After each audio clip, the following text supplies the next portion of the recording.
نعتیہ محفل منعقد ہوتی ہے. نعت کس کو کہتے ہیں؟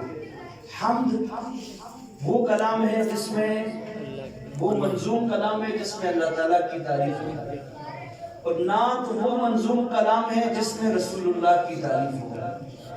اب میں اور آپ پیغمبر کی تعریف کرے، کوئی نعت خوان کرے، کوئی شاعر کرے، یہ اپنی جگہ ایک عشق ہے، ایک محبت ہے، ایک ترتیب ہے. اور میں یہ کہوں کہ یہ بھی اس ہستی کا معجزہ ہے کہ جب سے وہ آئے ہیں، بلکہ آئے نہیں ہیں، اس سے پہلے ان کی تعریف شروع ہوئی اور آج تک ہمیشہ ہمیشہ تک ان کی تعریف رہے گی. ہمیشہ ان کی تعریف رہے گی. دنیا قائم ہے، قیامت آئے گی، اس وقت تک بھی رہے گی، اور قیامت کے بعد جب اصل زندگی کا آغاز ہوگا تو پھر بھی ان کی تعریف ہی تعریف ہوگی، ختم.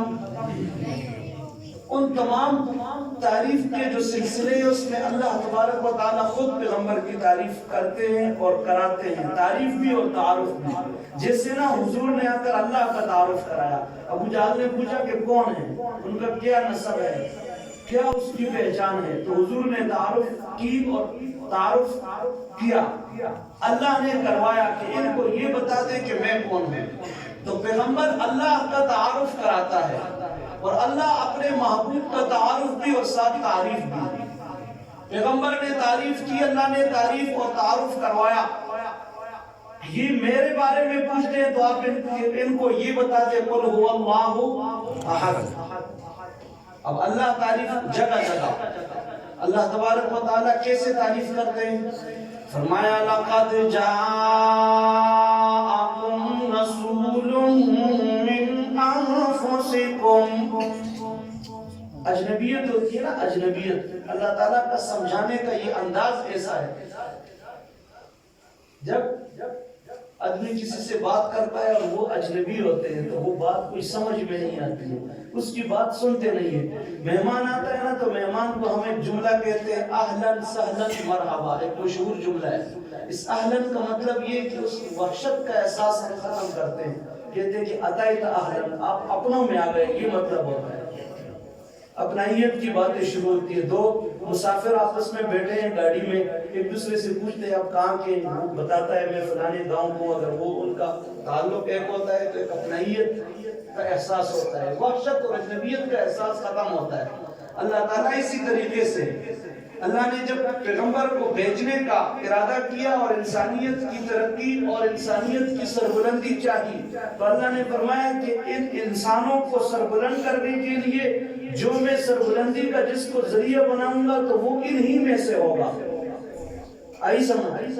لقد جاءکم رسول من انفسکم، تمہارے باہر سے نہیں، تمہارے لیے اجنبی نہیں، تمہارے اندر پلے بڑے ہیں. وہ محمد آمنہ کے ذریتی عبداللہ کے لال ہیں.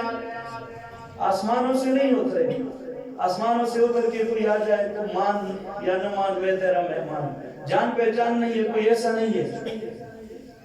اور انسان کو فائدہ پہنچانے کے لیے اللہ تعالیٰ نے انسانوں ہی میں سے پیغمبر پیدا کرنا تھا.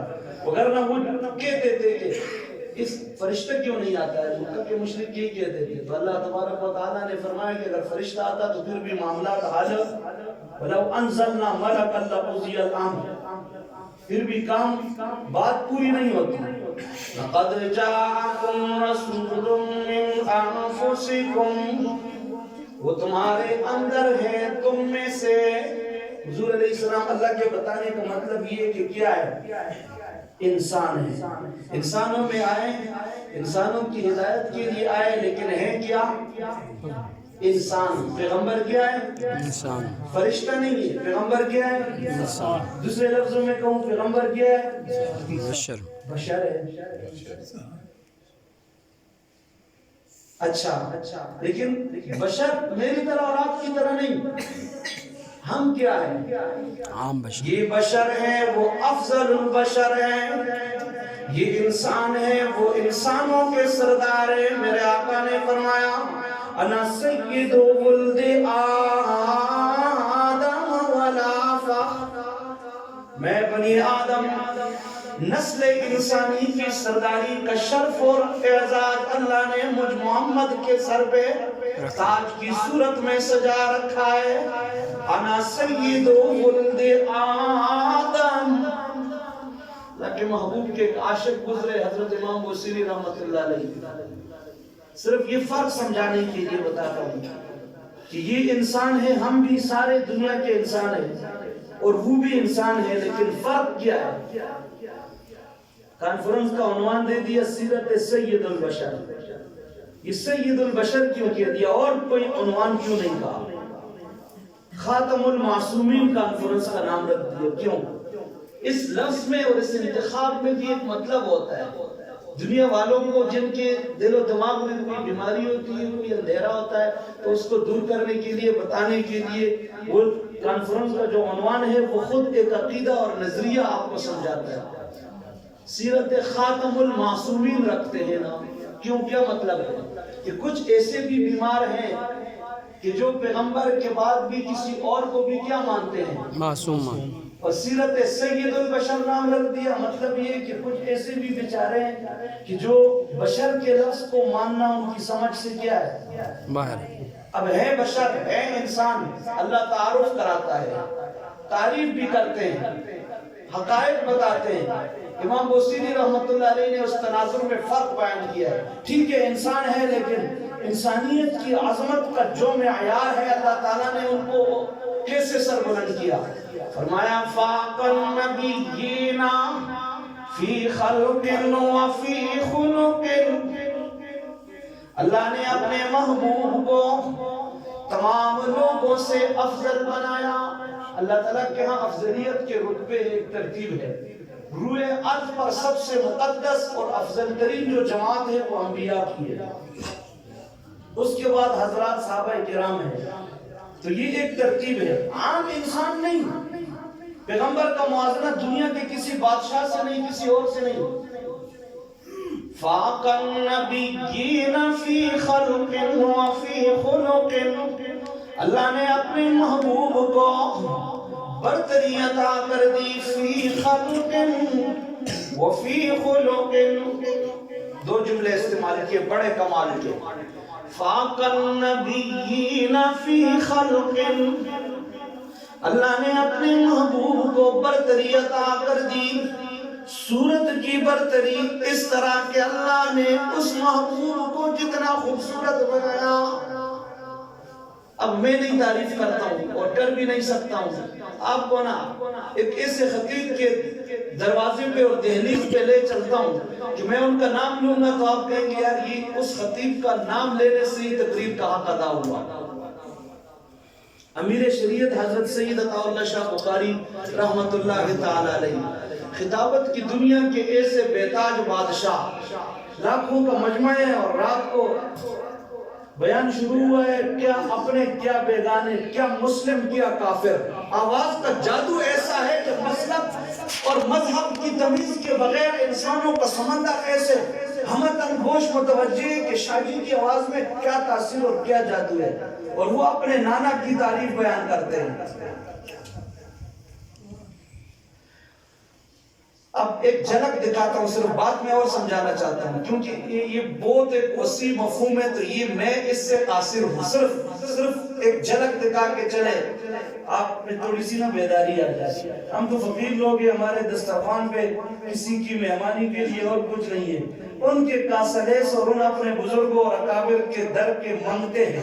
جو ان سے ملتا ہے تو وہ آپ کو بتاتے ہیں, اور تو ہمارا کوئی سرمایہ نہیں ہے. حضرت شاہ صاحب نا حسن رسول کی ایک جھلک پیش کرتے ہیں. وہ شہنشاہ خطابت, آپ کو جھلک سنے تو یقین آ جائے گا کہ شاہ جی کی خطابت کیا اور نبی سے عشق کیا ہے اور پھر اس پیغمبر کے حسن کا کمال کیا ہے. کچھ مجمع بیگانہ سا لگتا ہے. میں دیہاتی آدمی ہوں, مجھے اس سے کوئی مانوسیت نہیں ہوئی. شاہ صاحب کی بات سن کے یہ مانوس ہو جائیں گے. سبحان اللہ. فرمایا میں نعرہ تکبیر, اللہ اکبر, اللہ اکبر, ختم نبوت زندہ باد, ختم نبوت زندہ باد, صحابہ زندہ باد, نعرہ تکبیر, اللہ اکبر. فرمایا میں اپنے نانا, اپنے محبوب کی، اپنے پیغمبر خاتم النبیین امام الانبیاء سرکار مدینہ سرور قلب و سینہ سب کہہ دے صلی اللہ علیہ وسلم۔ حضرت شاہ جی فرماتے ہیں میں کیا تعریف کر لوں، میری خطابت بھی ان کی عظمتوں کے آگے عاجز۔ حضرت شاہ صاحب فرماتے لوگوں پیغمبر کی تعریف پوچھتے ہو، یہ کائنات میں جتنے درخت ہیں ان درختوں کو کاٹ کر قلم بنا دیا جائے، کائنات میں بہتا ہوا جتنا پانی ہے سمندروں کی شکل میں، نہروں کی شکل میں، دریاؤں کی شکل میں، چشموں کی شکل میں، زیر زمین جو پانی ہے یہ سارا پانی سیاہی بن جائے، لکھنے والے سارے انسان اکیلے انسان نہیں، انسانوں کے ساتھ ان کی مدد کرنے اور لکھنے کے لیے فرشتے بھی آ جائیں، اور فرشتوں کی تعداد کیا ہے وہ بتانے کے لیے صرف عرض کر دوں۔ فرماتے ہیں کہ جو آسمان سے بارش کے قطرے ٹپکتے ہیں نیچے زمین پہ، ہر بارش کے ہر قطرے کے ساتھ ایک فرشتہ اترتا ہے، اور فرماتے ہیں کہ اتنے زیادہ ہیں فرشتے، یہ بیت اللہ ہے اس کا طواف ہم کرتے ہیں، اوپر بیت المعمور ہے اس کا طواف فرشتے کرتے ہیں، 70,000 فرشتے بیک وقت طواف کرنے میں لگے ہوئے ہیں، اور کہتے ہیں کہ جو فرشتہ ایک مرتبہ طواف کر لیتا ہے تو دوبارہ اس کا نمبر نہیں آتا ہے، اتنی بڑی تعداد میں، یہ انسان بھی اور یہ فرشتے بھی، یہ سارے پیغمبر کی تعریف کرنے کے لیے لکھنے والے بن جائے، صرف فرشتے اور انسان نہیں ان کی مدد کے لیے جنات بھی آ جائے، جنات انسان فرشتے یہ سارے لکھنا شروع کر دے، اور ان کو زندگیاں اتنی مل جائے کہ جب سے کارخانہ عالم کا نظام چلا ہے اس وقت سے لے کر قیامت کی صبح تک یہ لکھتے رہے۔ فرمایا یہ سارے انسان،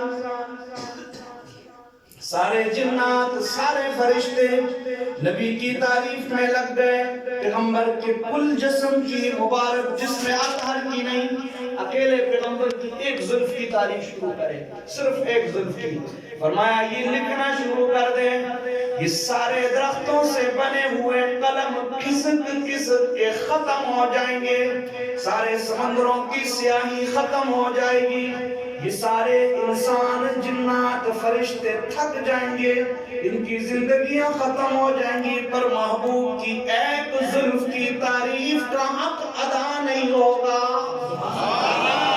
نازا ہے جس پہ حسن، نازا ہے جس پہ حسن، وہ حسن رسول ہے، یہ کہتی شاعت میرے آقا کے قدموں کی دھول ہے، اے کاروان شوق یہاں سر کے بل چلو، طیبہ کے راستے کہا تو کانٹا بھی پھول ہے۔ جو جنگ کی دھرتی سے تعلق رکھنے والا نوجوان، جنگ کا نام یہ ایسا ہے جو ہمارے لیے آتا ہے نا تو وہ زبان پہ، جنگ میں اور بھی بہت لوگ رہتے ہوں گے، کچھ ایسے بھی رہتے ہوں گے جن کو ہم پسند نہیں کرتے ہیں، لیکن جنگ سے وہ رشتہ ہی ایسا ہے، وہ تعلق ایسا ہے، پھر ان کے نام کے ساتھ خیر وہ چلے گئے۔ انہوں نے فرمایا کہ جنگوی، تو وہ تعریف کر رہے تھے نا کہ اللہ تعالیٰ نے سراج منیر کا، میرے ذہن میں ایک نقطہ ہے، اللہ تعالیٰ نے آسمان کے افق پر جگمگانے والے سورج کے لیے بھی سراج کا لفظ استعمال کیا، اور ام المؤمنین حضرت عائشہ صدیقہ طیبہ طاہرہ رضی اللہ تعالیٰ عنہا خود میں اپنے محبوب کی تعریف کرتی ہے، یہ سراج اور شمس کا لفظ دونوں تعریفوں میں مشترک ہے، تب مجھے ان کا نام یاد آیا۔ لنا شمس وللآفاق شمس، ام المؤمنین ہے، ایک آسمان کے افق پر جگمگانے والا سورج، اور ایک ام المؤمنین فرماتی ہے میرے گھر کے آنگن میں چمکنے والا سورج، دونوں میں ایک فرق وہ بتاتی ہے، ان کا فرق تو اپنی جگہ. یہاں جو اللہ تعالیٰ نے لفظ نے استعمال کیا، آسمان کے افق پر جگمگانے والے سورج کے لیے اللہ نے لفظ استعمال کیا، فرمایا وَجَعَلْنَا سِرَاجًا وَهَّاجًا. آسمان کے افق پر جگمگانے والا سورج وہ اپنی ذات کے اندر چمک والا ہے، وہ حاجہ خود چمکتا ہے. لیکن اللہ نے اپنے محبوب کے لیے جب سراج کا لفظ استعمال کیا، اللہ نے بڑا واضح فرق علماء جانتے، فرمایا اِنَّا أَرْسَلْنَاكَ بِالْحَقِّ شَاهِدًا وَمُبَشِّرًا وَنَذِيرًا وَدَاعِيًا إِلَى اللَّهِ بِإِذْنِهِ وَسِرَاجًا مُنِيرًا. آسمان کے افق پر جگمگانے والا سورج وہ خود چمکدار ہے، لیکن یہ جو مکہ کی دھرتی پر طلوع ہونے والا سورج ہے، یہ جو صفا کی پہاڑی پہ چڑھ کر اعلان نبوت کرنے والا سورج ہے، یہ صرف اپنی ذات کے اندر نہیں، کائنات کو اجالے فراہم کرنے والا سورج ہے. یہ جو معنی ہے روشن کرنے والا، کائنات میں ساری روشنی ان کے دم قدم سے ہے. اس وجہ سے ام المؤمنین نے بھی تعریف کا حق ادا کیا، لنا شمس وللآفاق شمس وشمسی خیر من شمس السماء. آسمان کے افق پر جگمگانے والے سورج سے ام المؤمنین فرماتی ہے میرے گھر کے آنگن میں چمکنے والا سورج زیادہ خوبصورت ہے، اس لیے وہ تو جب دن ہوتا ہے، سورج طلوع ہوتا ہے تو دن کو روشنی دیتا ہے، رات کو سورج کی روشنی کہیں نظر نہیں آتی. ام المؤمنین فرماتی ہے میرے گھر کے آنگن میں طلوع ہونے والا سورج، اس کی خوبصورتی کا تو عالم یہ ہے کہ وہ رات کو بھی چمکتا دکھائی دیتا ہے. سبحان اللہ. ام المؤمنین فرماتی ہے سلائی کر رہی ہوں، رات کے اندھیرے کا وقت ہے، چراغ جل رہا ہے، چراغ بجھ گیا. امام الانبیاء کے گھر میں بھی چراغ میں جلانے کے لیے تیل نہیں، سوئی ہاتھ سے گر گئی، میں پریشان ہو گئی، یہ گم کردہ سوئی مجھے کس طرح مل جائے گی. فرماتی ہے اسی میں میرے سرتاج امام الانبیاء حجرے میں داخل ہوتے ہیں، مسکرا پڑتے ہیں، آپ کے دانتوں کی چمک سے وہ کمرہ ایسا روشن ہوتا ہے، مجھے گم کردہ سوئی ملتی ہے. سبحان اللہ. النبیین فی خلق وفی خلق. یہ صرف نہ میں آپ کو فرق بتانے چلا ہوں، امام بصیری رحمہ اللہ فرق بتاتے ہیں. فاق النبیین، آپ انسانوں کی بات کرتے ہیں، میں تو یہ سمجھانا چاہ رہا تھا نا، اللہ فرماتے لقد جاءکم رسول من انفسکم، تمہارے اندر سے تم بھی انسان ہو بھی، تم بھی بشر ہو بھی. امام بصیری نے فرق واضح کیا کہ عام انسانوں سے ان کا تو مقابلہ ہو تو کوئی تو کی نہیں بنتی ہے. جو انبیاء ہیں نا، انبیاء کے ساتھ موازنہ کر کے کہا فاق النبیین فی خلق. اللہ نے باقی انسان تو چھوڑ دے، انبیاء جو مقدس جماعت ہے، اللہ کے محبوب، صورت میں بھی ان سے آگے اور سیرت میں بھی ان سے آگے. سیرت ہے نا پیغمبر کی، ایک خلق ہے، ایک خلق شکل ہے، اور ایک خلق ہے، یہ سیرت ہے، پیغمبر کا اخلاق ہے. اس وجہ سے اللہ کا قرآن کہتا ہے نون والقلم وما يسطرون ما أنت بنعمة ربك بمجنون وإنك لعلى خلق عظيم. محبوب کو ایسا. اب تھوڑا سا نا یہ لفظ خلق سے مجھے لفظ یاد آ گیا، تھوڑا سا دیکھتے ہیں نا اپنے معاشرے میں اور پھر حضور کے اخلاق میں. ہماری تو پوزیشن کیا ہے؟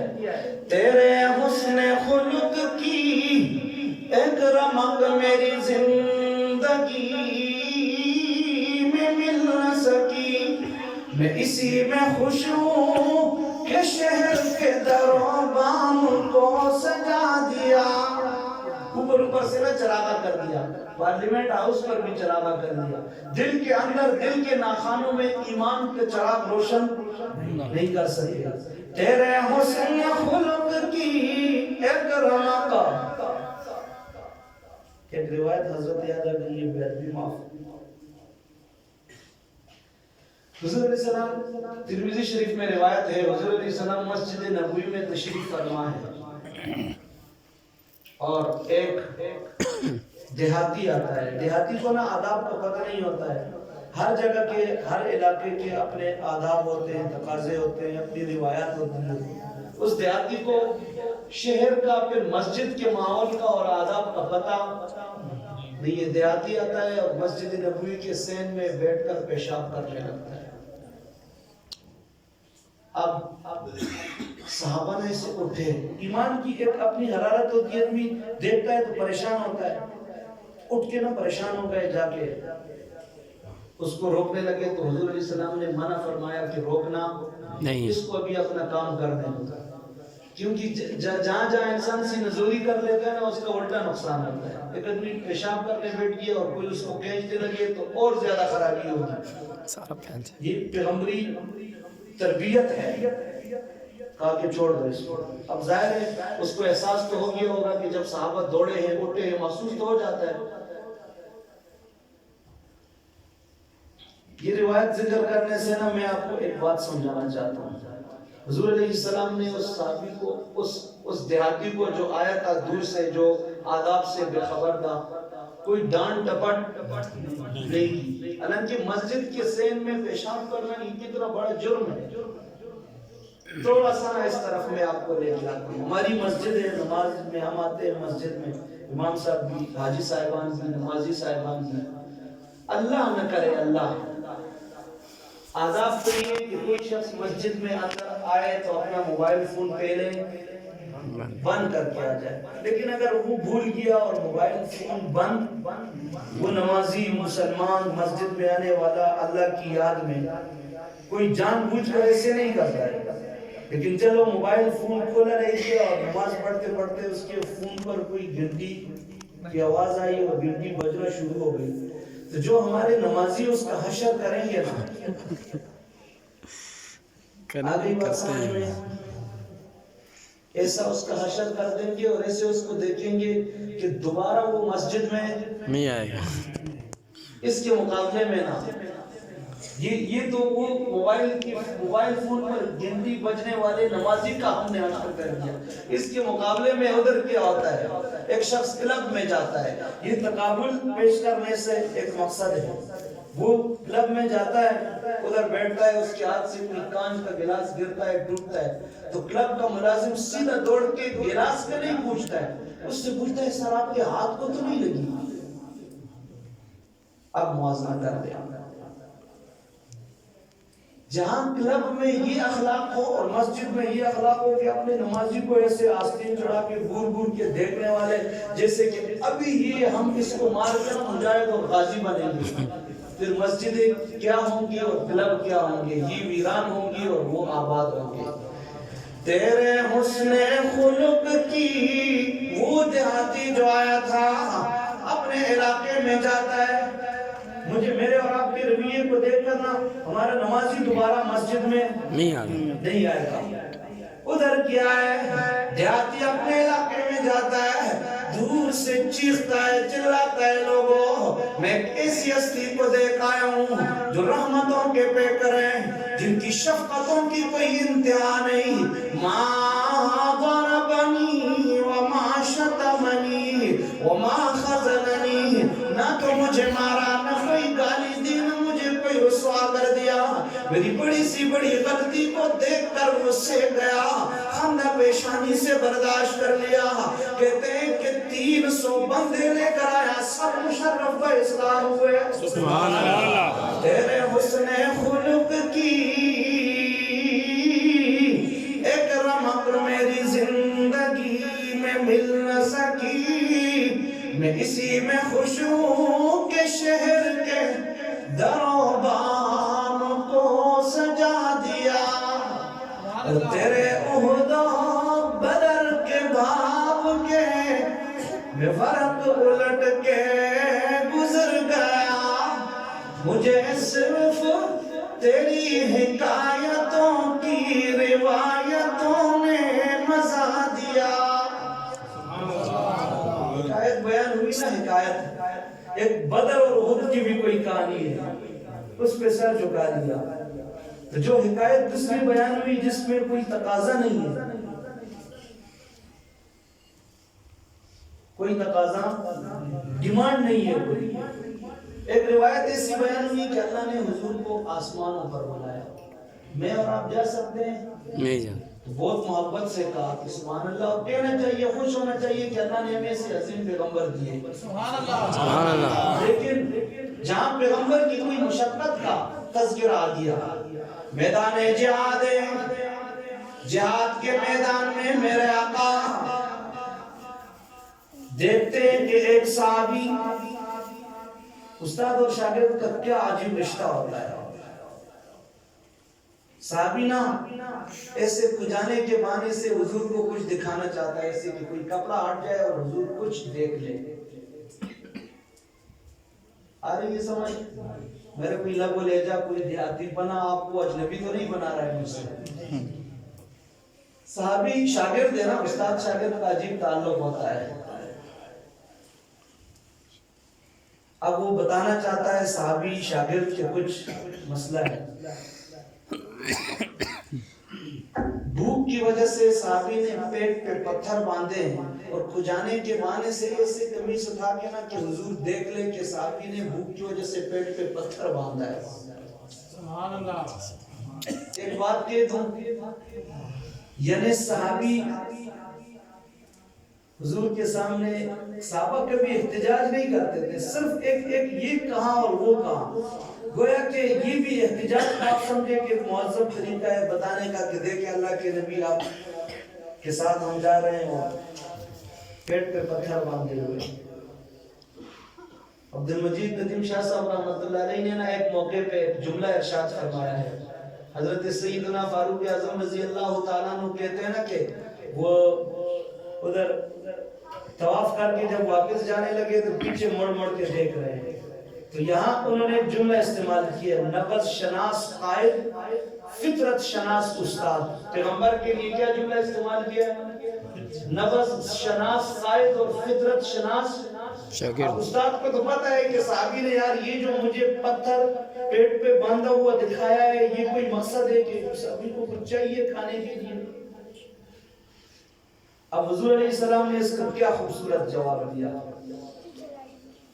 بس یہ آج کے تمام مسائل کا حال ہے، ہم چیختے ہیں چلاتے ہیں کہ ہمیں یار بھوک ہے، کچھ نہیں ملتا ہے، مہنگائی ہے، سارے لوگ احتجاج کرتے ہیں، سو دیکھتے ہیں نا۔ اب اگر ہمارے حکمرانوں کو یہ وظیفہ مل جائے نا کہ اس احتجاج سے جان چھڑانے کا یہ طریقہ ہے، کیا بہترین جواب ہے، بہترین۔ لیکن یہ زہر کا گھونٹ پی لیں گے، یہ جواب نہیں دے سکیں گے۔ میرے آقا نے محسوس کر لیا، میرا صحابی مجھے احساس دلاتا ہے کہ اللہ کے محبوب کھانے کے لیے کچھ نہیں، پیٹ پہ پتھر باندھے ہوئے ہیں۔ یہ صحابی جس نے اپنے پیٹ پہ قمیص اٹھا کے ایک پتھر دکھایا، میرے آقا نے اس کا کیا جواب دیا، کس طریقے سے اپنے پیٹ مبارک سے جب آقا نے کپڑا ہٹایا تو 2 پتھر باندھے ہوئے ہیں۔ سبحان اللہ۔ اب جواب ہو گیا۔ میں حکمران کو کہتا ہوں کہ مجھے ایک وقت کھانا ملتا ہے، 2 وقت، تو وہ اگر آگے سے کہہ دے ملا عمر کی طرح کہ میں خود بھی کعبے پہ گزارا کر رہا ہوں، خدا کی قسم کوئی احتجاج نہیں کرے گا۔ احتجاج کب کرتے ہیں، استغفا کب ہوتے ہیں کہ یہ بھوک سے مرتا ہے، وہ کہتے ہیں 2 دانے کم ڈالو، چینی کے کہتے ہیں 2 دانے، پھر اسی سے تصادم ہوتا ہے، پھر اسی سے فساد ہوتا ہے، پھر اس خلق خدا کو کون قابو میں کر سکتا ہے۔ اب یہاں ایسا کوئی حضور کی زندگی میں کوئی بات آ جائے نا کہ حضور کی زندگی میں ایسے بھی کچھ تقاضے ہیں، پھر یہ چھپ جاتے ہیں تھوڑا سا، پھر اس پر سبحان اللہ وجد سے نہیں کہتے ہیں۔ تیرے احد و بدر کے باب کے میں فرق الٹ کے گزر گیا، تیرے احد و بدر کے باب کے آج کل تو پہلے تو بہت کوئی سختی تھی کہ احد اور بدر کا نام نہیں لینا ہے. یہ تو نصاب سے بھی نکالو. کہتے تھے نصاب میں یہ جو سورہ انفال ہے, یہ جو جہاد ہے, یہ جو نماز ہے, اسکول کی کتابوں میں بہت اچھی اچھی باتیں لکھی ہوتی تھی, جس سے نا بچہ جب دیکھتا ہے. ہمارے مدرسے کے استاد ہمارے مولانا